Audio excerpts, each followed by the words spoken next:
Diamond Coat Starter Board is a poly-ash, color-matched board that provides a decorative yet functional way to create the required clearance between siding and grade.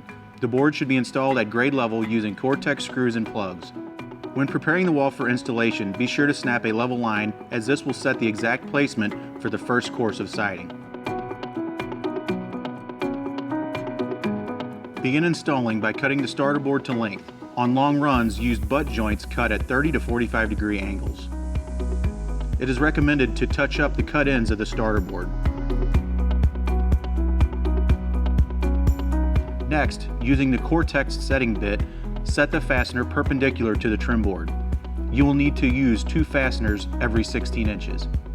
Once your fasteners are set, use an impact drill to drive the fasteners to the preset level below the trim surface. Do this along the length of the board. Now go back and place the trim plugs into the holes. Ensure the trim surface sides of the plugs are up and gently tap them into the holes until they are flush with the starter board. Finish the installation by painting the plugs with color-matched touch-up paint using a Diamond Coat touch-up pen or a cotton swab.